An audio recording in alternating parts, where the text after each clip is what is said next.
Now guys, UFC 298 has just wrapped up and Ilia Topuria is the new featherweight champion of the world, and the video I'm going to link to in the description, which a lot of people did give me a bit of crap about when I predicted that Ilia Topuria would beat Alexander Volkanovski.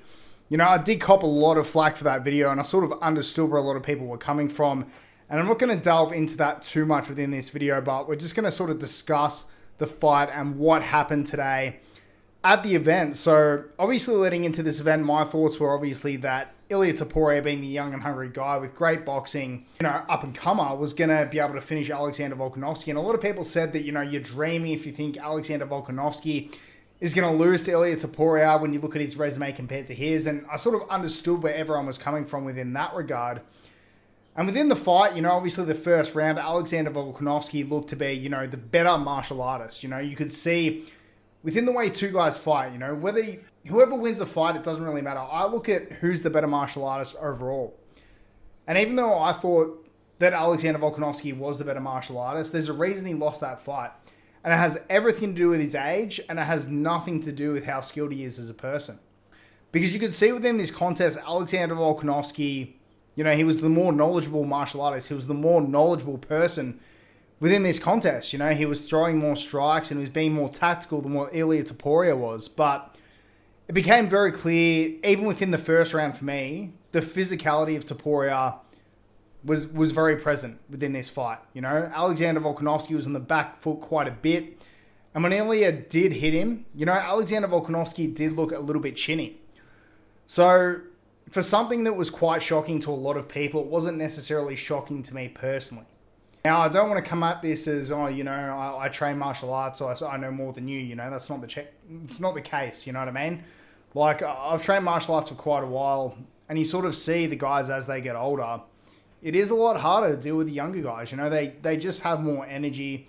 Unfortunately, that's the way it is. And, you know, I think the stat was something ridiculous leading into this, being like the fighters over 35. I think there was like 30 of them have lost, and only on 2 occasions as a fighter over 35 actually won a title fight. And, you know, there is a reason for that.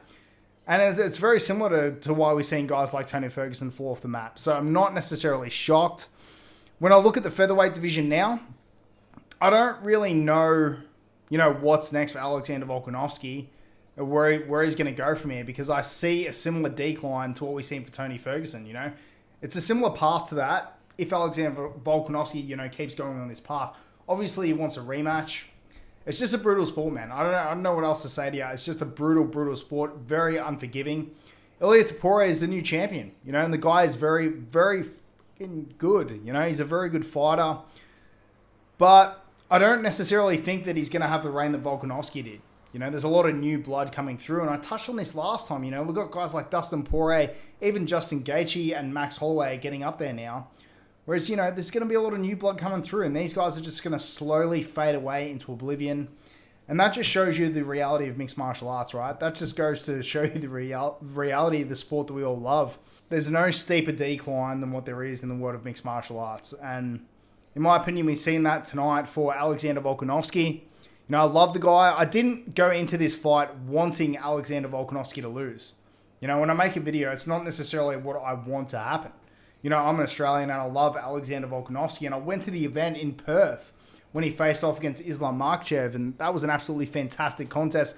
And I thought on the night, Alexander Volkanovski won, but rewatching it, he didn't. The crowd was just very, you know, very excited, very passionate to want, you know, Alexander Volkanovski to win. You know, us being Australians, we're very proud of, you know, Alexander Volkanovski, and we want to see him do well.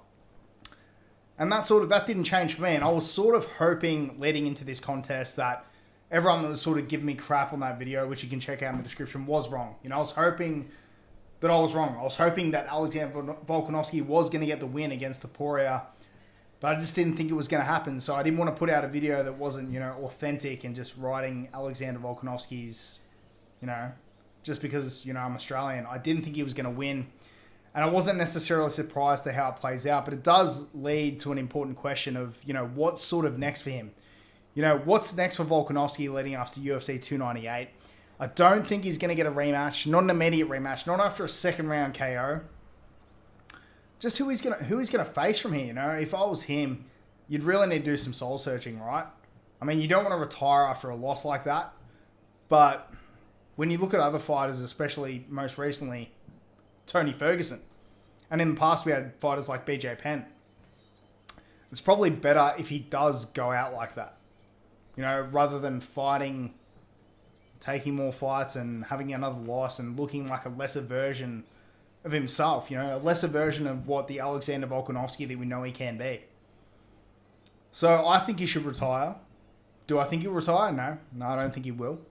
I think he'll look at the featherweight division. He'll either look at getting an immediate rematch against Topuria or facing off against a new prospect or someone else that he sees will get him to a title shot. And then I don't think we will see him get another title shot from here. I just don't see it. I don't think we'll see Volkanovski as a champ.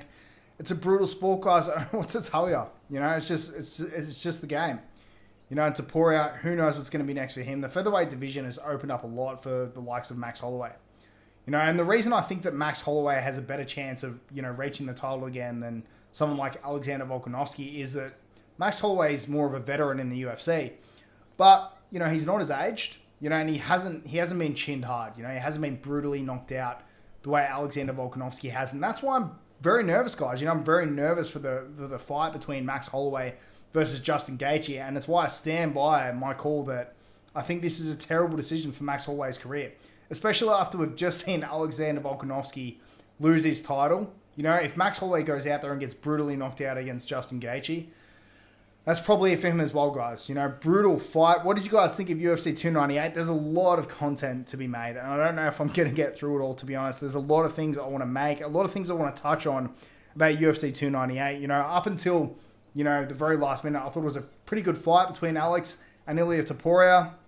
Obviously, for me, the physicality within the first round was very evident. I know a lot of people said that Alexander Volkanovski won the first round of that contest, but even if he did, you can just tell that some fighters have that physicality.